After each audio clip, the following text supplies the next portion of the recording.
seeing other people succeed and think, okay, well, if we all kind of started around the same time, my turn should come soon. And it finally did. So I think I started pitching in early January, and I finally got my first yes. I think it was last week. I got 2 in the same week. And so pretty exciting. And then I got another one this week. So I feel pretty much on cloud 9 right now.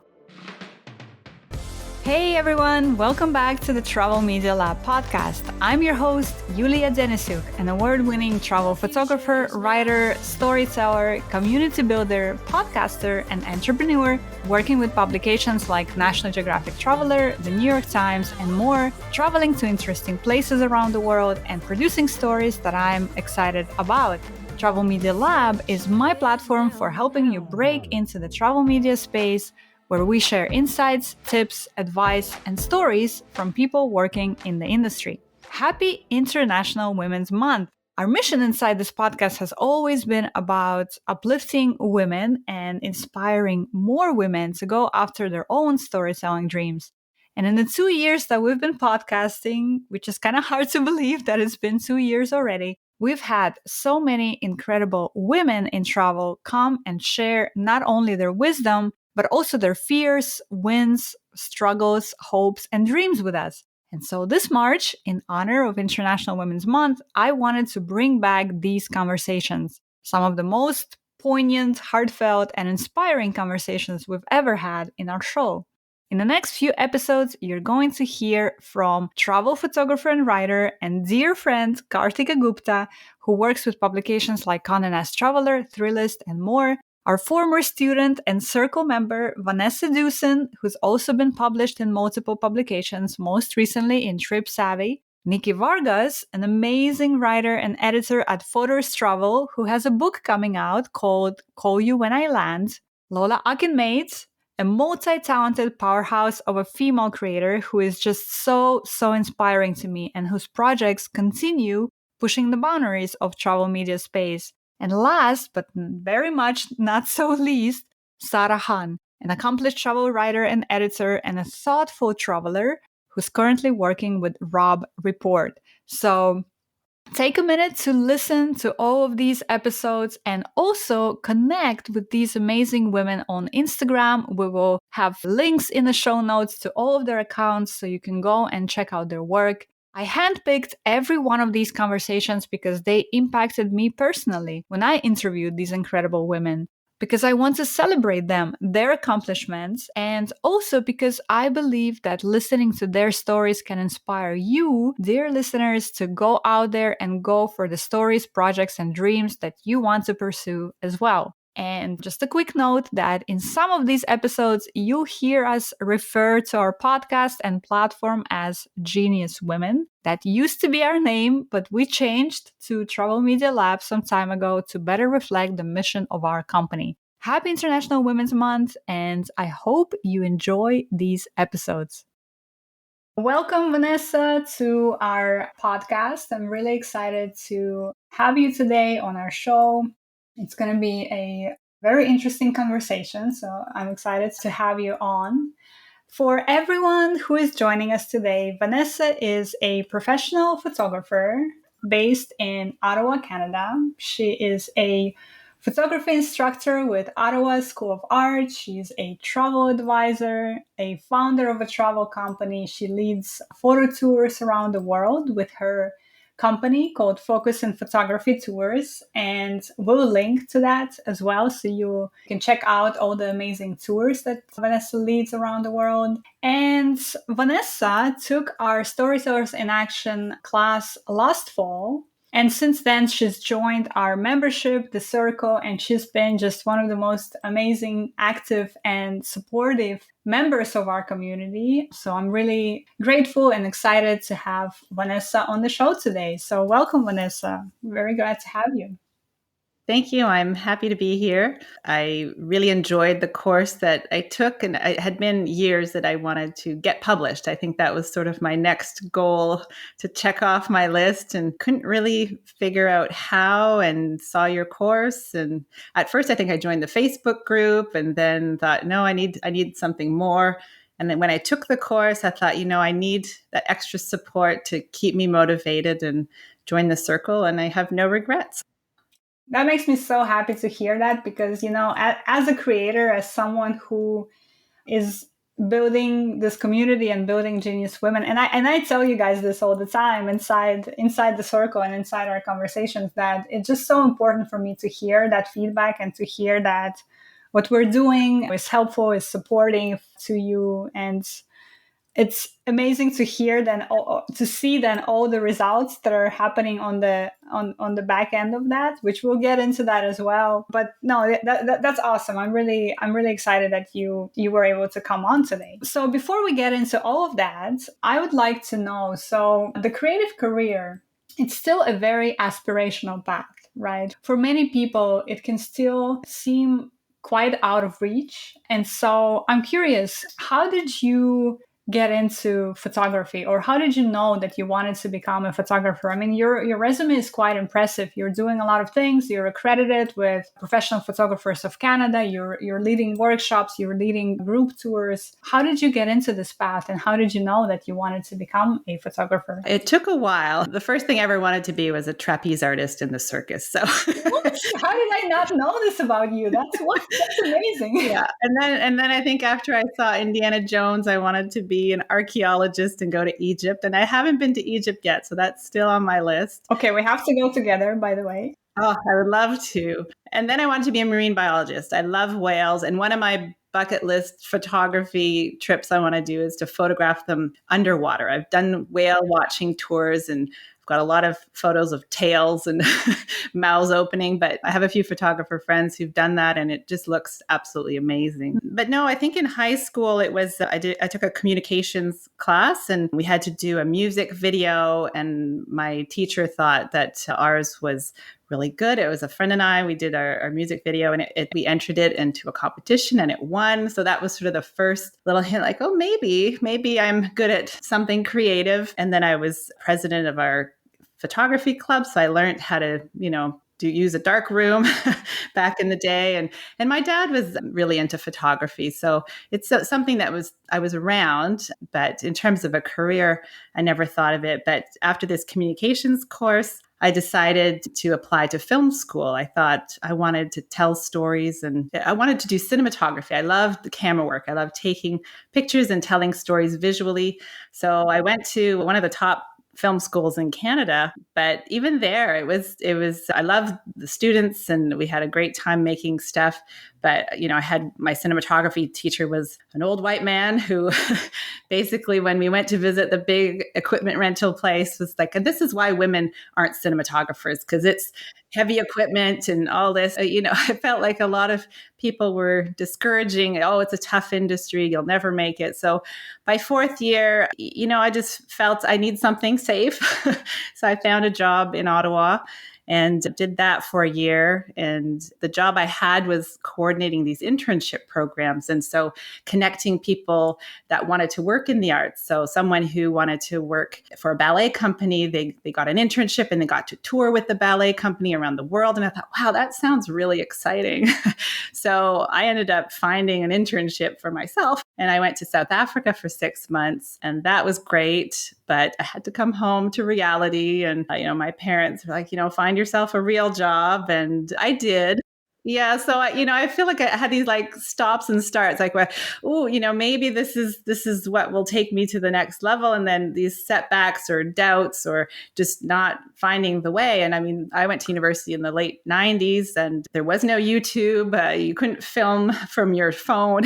I think cell phones were just getting popular, but there wasn't the access to the tools that we have now to create. So it took a friend of mine who asked me to shoot her wedding, to be her wedding photographer, to make me think, okay, well, this is a different kind of career where I'm telling a story and people will pay for that. Everyone gets married. So it's a way to maybe make an income doing something creative. And so that pushed me to get in touch with my own wedding photographer. And I followed her. I shadowed her as a second photographer for several weddings, a Hindu wedding, a Jewish wedding, a small little cocktail, intimate gathering. So I saw all sorts of different, and it was just so magical to it's a happy day. Everyone looks good. And the trend had shifted from just these posed wedding portraits to like documentary style. So I really love that about it. And I did that for a while. But I think when I gave my notice at my 9 to 5 job, I think within 2 weeks I found out I was pregnant. So Wow. just as I was launching my business, my mind was also very much focused on this new life that I was creating. So it was a really exciting time, but I probably didn't put as much effort into the business as maybe someone who didn't have that other distraction. When my son was born, that was when I started photographing newborns and babies, and another really special time in people's lives. So I joined the Professional Photographers of Canada and grew my skills through, entering images in their competition and getting accredited and learning and realizing there was a community that it felt less competitive. It felt like here are some other people that they're colleagues. They have the same kind of issues and troubles and all that. So I did, I went for about 5 years trying really hard to grow this business, but also having a young child at home. And then one January, when it's usually our slow time, I got an email that looked like it could be spam, but I thought, this looks interesting. Someone was looking for a photographer to lead a photography tour. And I thought, well, I don't know if this is real or not, but it just sounded so exciting that I said, I'm a photographer. I've never been to India, but I've lived here and I've done this and I've been there. And they got back to me. And I thought, wow, this is amazing. This is what I need. I was in a rut. And little did I realize, like, I had to do a lot of work to make that happen. So I shifted gears because now I'd been marketing to, young couples that were either getting married or having babies. And now I needed to look for people who actually wanted to travel, which was an older demographic. Typically, their kids are grown, so that's when I started teaching workshops. And so it just, I just feel like my career path has kind of ebbed and flowed, but it's followed a direction that makes sense to me. And also my own life, I shot weddings at a time. I'd just gotten married. I got it. I was into that whole industry, and as my life moved further away, and I love to do families and babies. But then as my son grew up, just that interest waned a little bit, and the business side was tough. And what I loved about starting to teach these workshops is it brought back the passion for the craft of photography. To see those sparks, and I said, this is why I like photography, like trying to compete with those weekend warriors that shoot weddings for so cheap, and then trying to justify my pricing and this and that. It was like really wearing down on me. So that's how I got started, the long version. But, one of the things I'd gone to school for, to film school, was, I wanted to travel and shoot documentaries. Like National Geographic was a favorite magazine of mine. I learned so much from the stories that they shared. So I feel like it was kind of a way, okay, well, if I can travel and do photo tours, I'm not working for them, but I'm still traveling and taking pictures. So then now I've been traveling and taking pictures for several years, and I decided, like, okay, I really want to start publishing my photos, but I didn't know where and how. And then I thought, well, maybe if I start writing and I have stories to share, that would be a good path to get out there and to get my images. So I feel like I'm coming a little bit full circle to what I wanted to do when I was younger. And who knows, maybe I'll make documentaries in the future. But for now, I've been really enjoying the course and the group and the support, and feeling like even the rejections I get, I'm sharing and think, oh, look at this. This was a nice rejection because they still want to work with me, just not on that particular story. So that's been good. And seeing other people succeed and think, okay, well, if we all kind of started around the same time, my turn should come soon. And it finally did. So I think I started pitching in early January, and I finally got my first yes. I think it was last week. I got 2 in the same week. And so pretty exciting. And then I got another one this week. So I feel pretty much on cloud 9 right now. Amazing. No, yeah, we've been all rooting for Vanessa for the past couple of weeks because, yeah, in our membership, every time some exciting news happens, or even like she said, when there's a rejection, we're sharing all of that stuff, and there is power in that, right? And power in feeling like you're not alone, and celebrating each other and seeing each other's wins. But yeah, for Vanessa, for you've been just on a roll for the past couple of weeks, which is really amazing to see. And I always feel like a proud mom. And I tell you guys this all the time. I'm just so excited for you guys. But I think this is actually a perfect segue into what I wanted to ask you next, which is, so you touched a little bit on the aspirations that you had of why you wanted to now start publishing some of your stories. It sort of brought you back to that time when you wanted to do documentary work and storytelling work. I want to know a little bit more about the fears that you had, perhaps, if you did, right? And tell us that, maybe you didn't. But what I often see, and, with conversations when I'm talking to people, is that a lot of times what's stopping us is that we think either it's too late for me. I've already lost my shot, let's say. I'm not good enough. I don't have anything special to say. Like, there's just so many things and so many fears that come to mind when we start thinking about, well, could I potentially pursue this career? Could I be a storyteller? Could I work with National Geographic? So I'm curious to hear what some of your fears perhaps were when you started considering this again at this time, right? Just before you decided to take the class.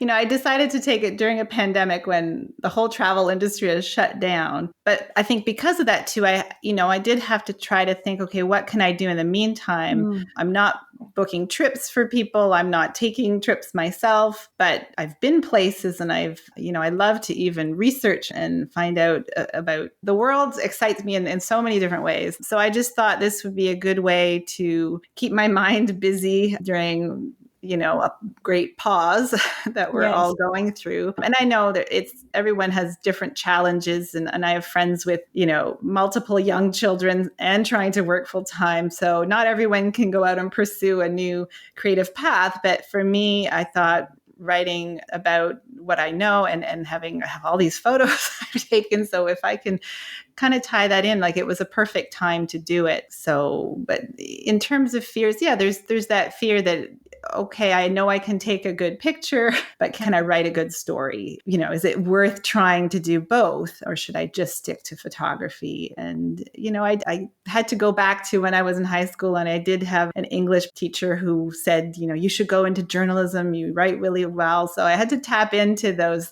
compliments that I have received in the past, even though I didn't really pursue writing. I don't journal on a regular basis, but I've had to self-promote for the last 14 years. So I write blogs and other things. So there was some writing happening, just not purposefully to get published. And the other thing, I had sort of dabbled in, how do I grow my following? And if I have more followers, that's how I'll get published, because people will want to hire me as an influencer. But I'm an introvert. This idea, this popularity contest, I'm also in my 40s. I just felt sometimes it feels so high school to try to, game the system and it's like, well, I'd rather people follow me because they like what I have to say, or they enjoy seeing my images and the stories I have to tell. So I want it to be authentic. And I know there's all these formulas of how you should curate and this and that. So it was refreshing. I think one of the first things that attracted me to the Facebook page and the course, and every time you say that, you don't need to be popular in order to be successful. And editors don't necessarily look at all the followers you have. So if you have a good idea, that's what's the most important thing. And so that gave me a lot of confidence to think, okay, I think that was another fear. It's like, I'm not popular enough. I don't have enough followers. So definitely fear. And the too old part, I'm getting okay with that. I feel like I keep reinventing myself. Me too. I know. I'm on that journey too. And also, I'm really grateful I had the time to be a really dedicated mom. Like, being self-employed allowed me to be flexible and there for my son. And then now that he's 13, he's trying to be a little more independent. So I feel like I need to do things for myself. I don't just identify as a mother and wife, and I want to do things that really feed my soul. And travel does that. And when I can't travel, then writing about it, is the second best thing, I think. Yeah, no, for sure. I love that you brought this up. And I want to just reiterate that point again, because I get this question all the time. Do I need to have a big Instagram following in order to publish stories in all these magazines? And the answer to that is no. The editors, when they decide whether or not to work with you on a particular story, they don't look at your Instagram as a deciding factor, right? That's never a deciding factor. It might be something that they will ask you perhaps when the story is already published and, they send you a link to the published story. They might say, hey, And, would be great if you would promote it on your channels as well. But it's never a determining factor when you're pitching them.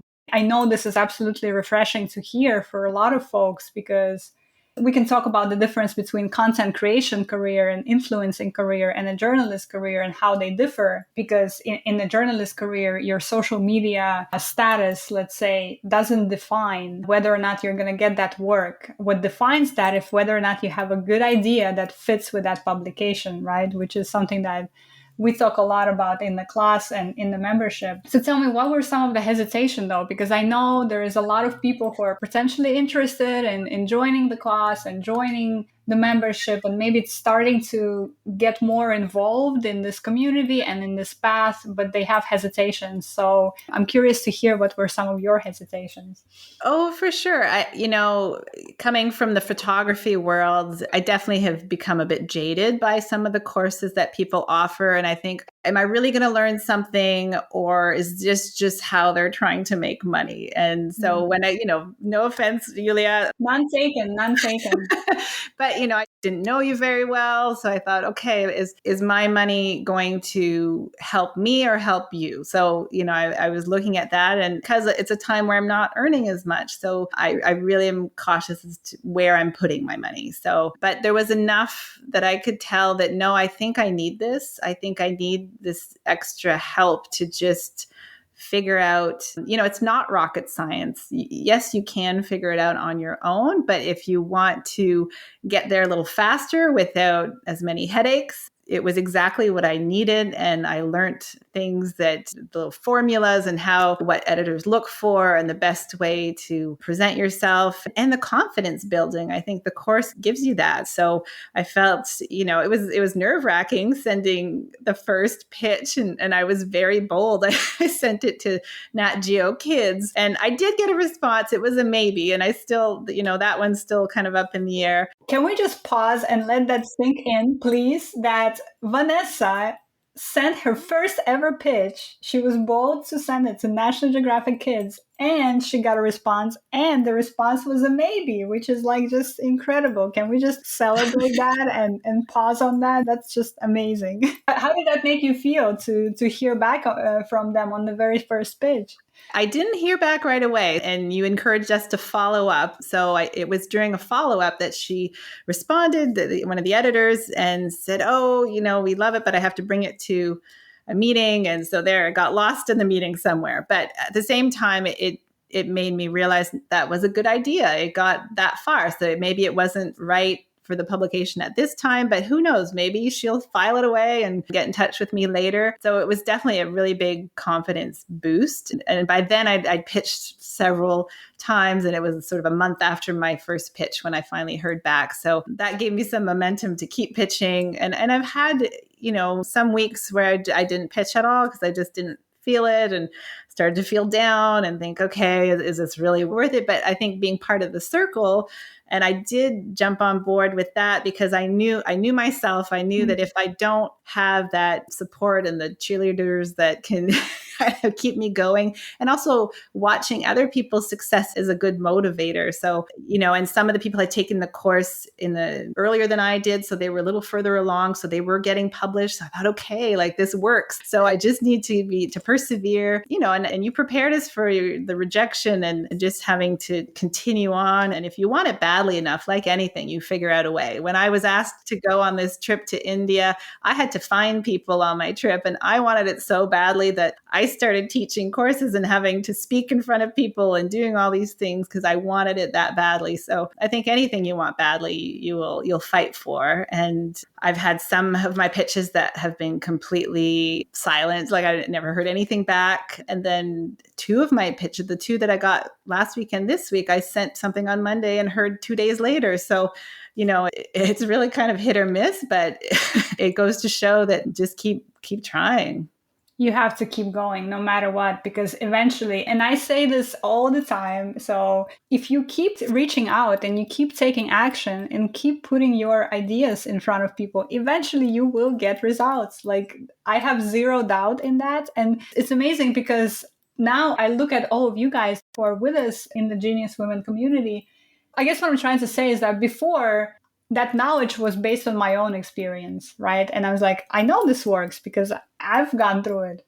But then when I'm teaching it and sharing it with you, now I'm like, this is incredible because now other people are going through the same stuff. And like you said, it works, but you just have to keep going and you have to keep pushing and keep reaching out. And eventually somebody will say yes to your idea, you know?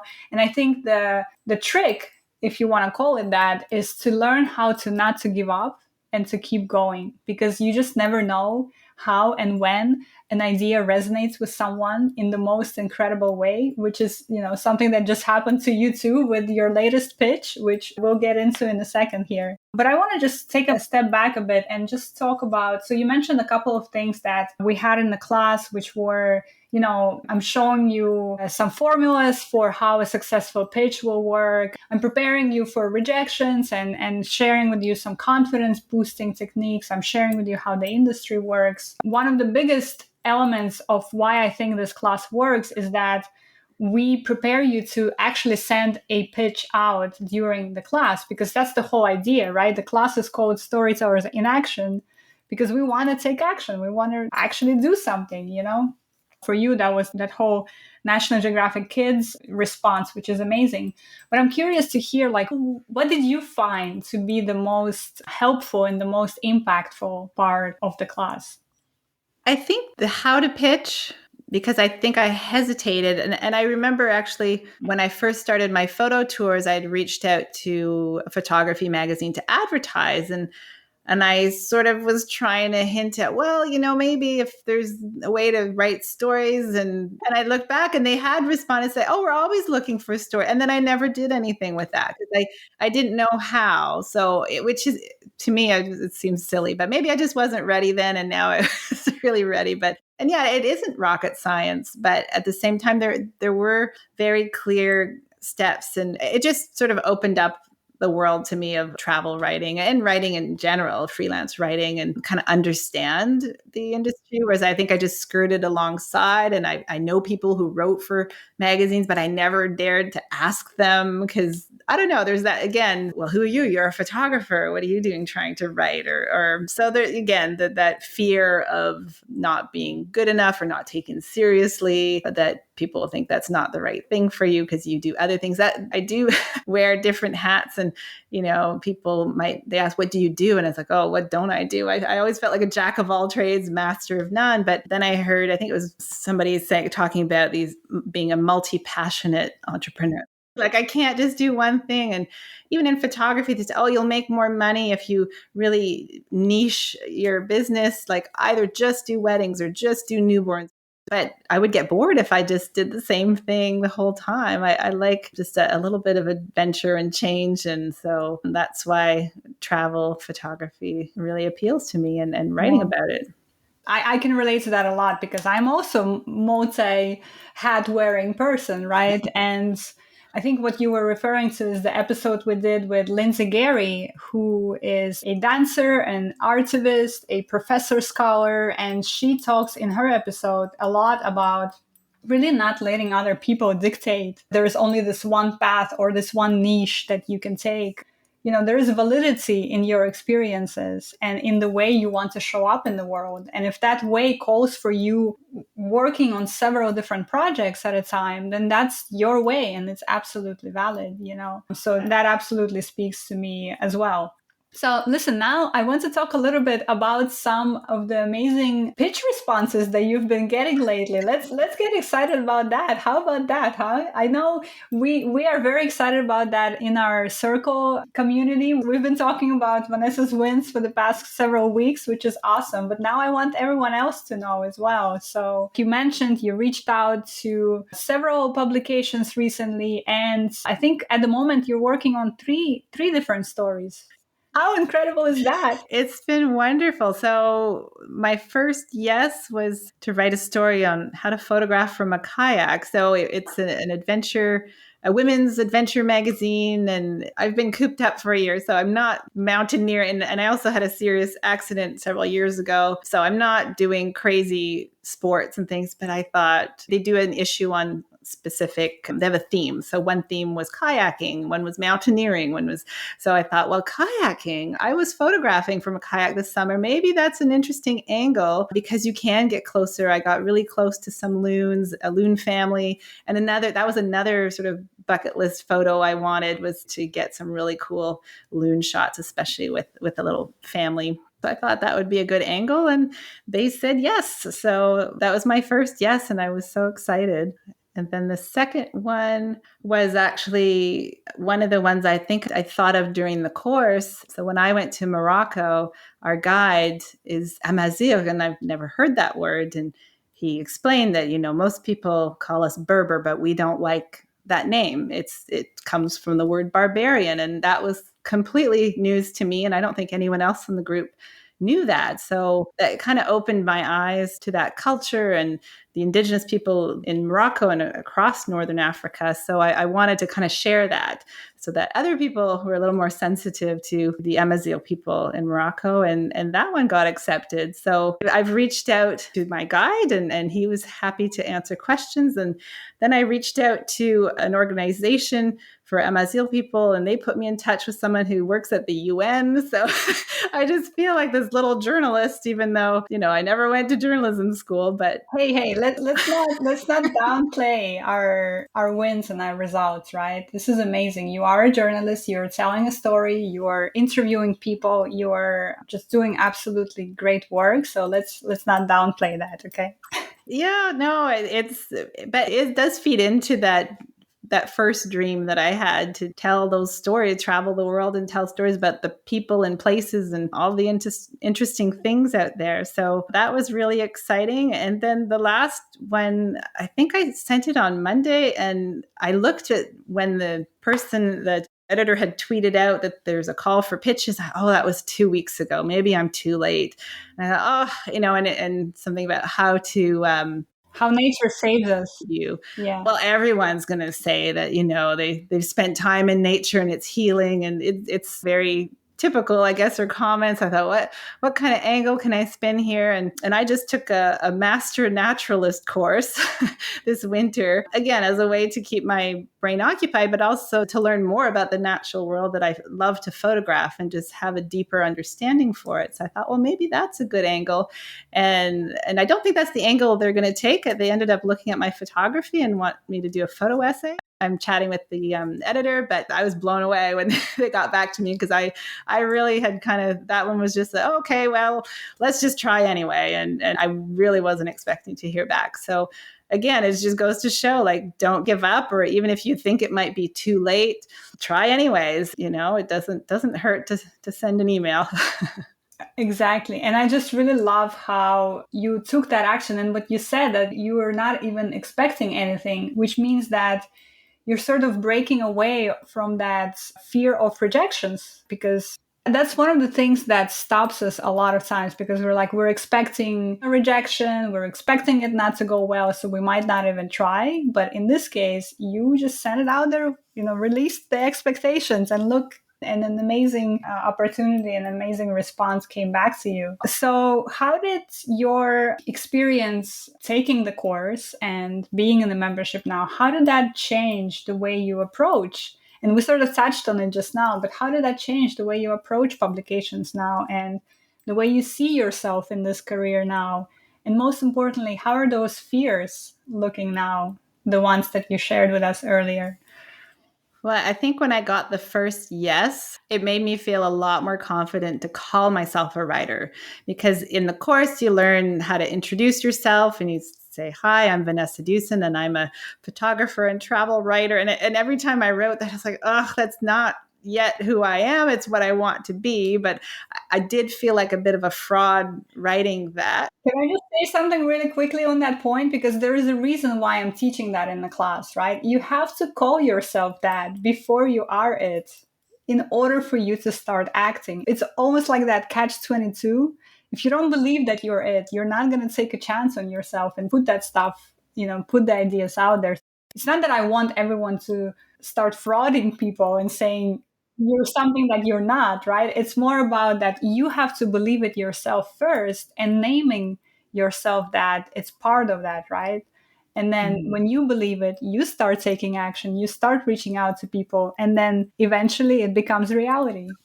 Well, it's even like photography. Everyone started somewhere before they were a photographer. So, that part was a little easier. And in the last three yeses I got were before I had anything published. I did publish one of my photographs was chosen for the cover of our Professional Photography Association's magazine. So that was kind of I've been published here. But I know that was a struggle for other people in the circle, saying, well, I haven't been published yet. So what do I put? What do I say? Like, where do people go see my work if I don't have, work to show? So yeah, so there's proof that I got three yeses without having a huge body of work behind me. Exactly. So it sounds like confidence was a big one in terms of, how did the experience of, engaging with the course and with the circle, how it impacted you. Sounds like confidence was a big part of it.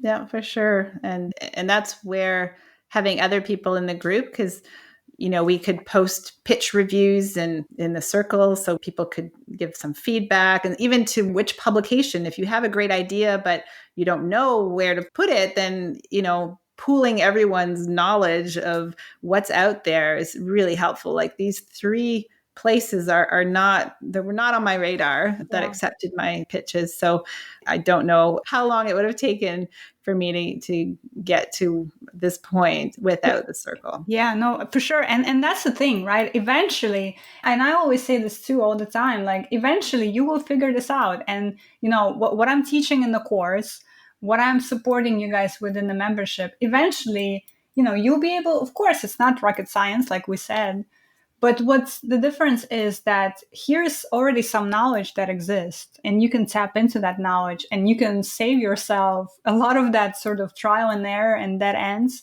that I went through when I was starting in the industry, and that's really the whole point. And something else that you said, I think there is this thing in this industry, and I've seen it in other industries too, that is like, I need to figure out how to do this on my own. And if I don't figure this out on my own, then do I even deserve to be on this path? There is sort of this mentality that you have to make it on your own somehow. And I really want to start dismantling that myth, because this is a hard industry to be in on your own and to be without any support. And, I've also talked about this before, but this was one of the reasons why Genius Women idea came to me, because for most of my path, I was really just on my own and I had no one to turn to. And it's difficult and it's discouraging, and you have no one to ask questions to. It's much easier to give up that way. And so I think just what you mentioned there about being in community with other women who are trying to do the same thing, that's powerful. There is definitely power in that. And I'm sure that you probably feel the same way as well.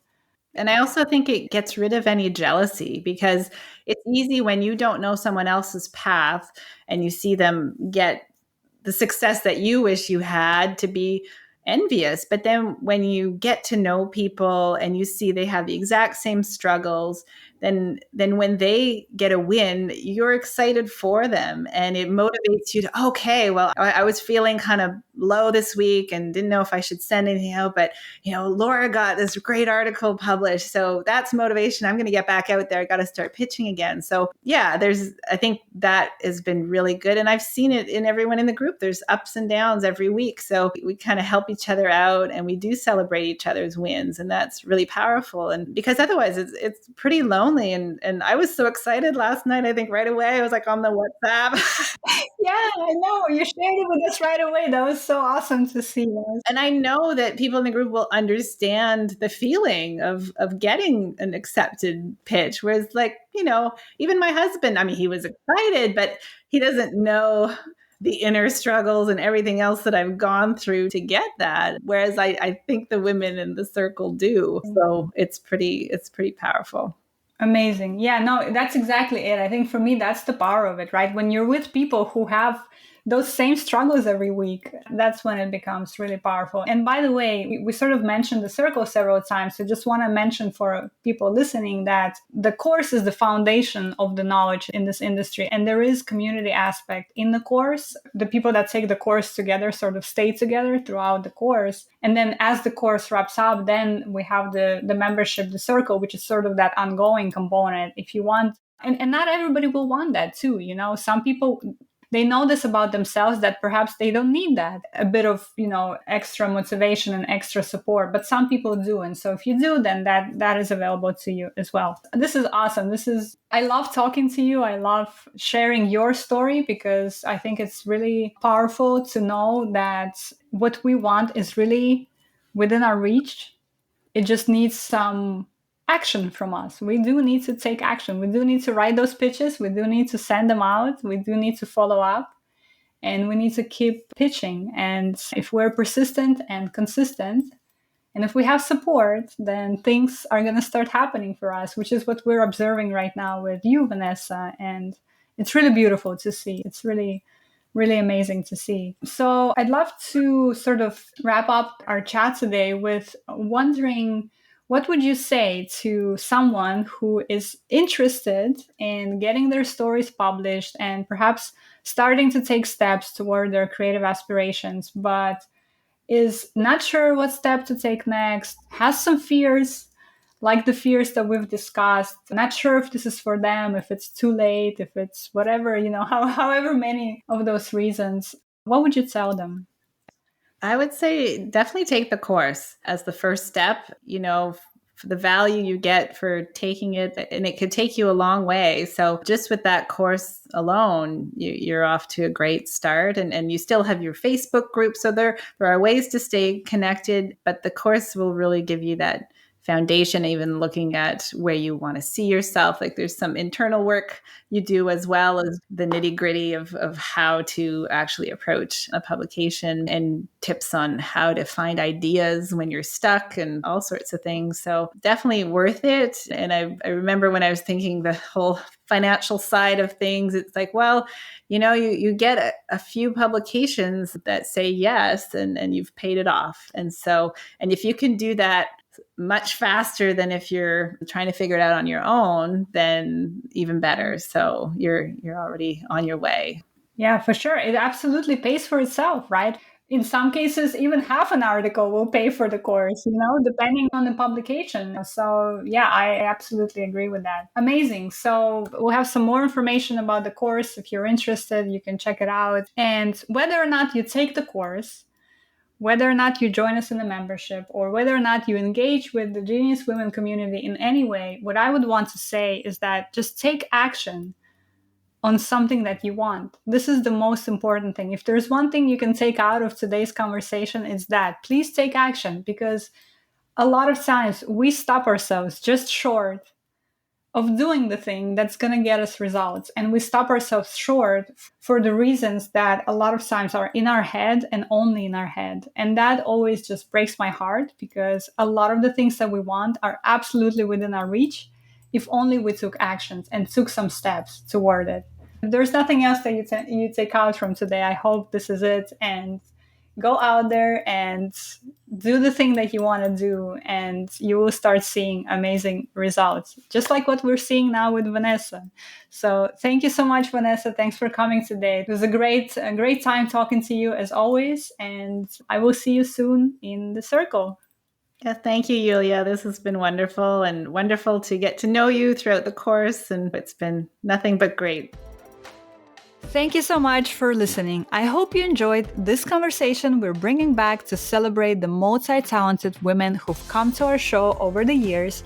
And if so, I want to ask you to please now take a minute to support our show. You can do that by leaving us a rating or a review on an Apple Podcast app or any other app that you're listening this podcast on, or by sharing this episode with your friends, your loved ones, maybe posting about it on social media. It really, really helps us get discovered by more listeners that would find our show helpful, and it means so much to me.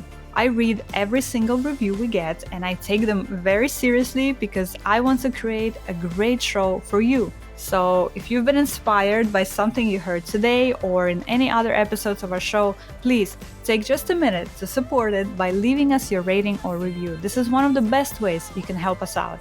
Thank you so much for listening again, and stay tuned for next week.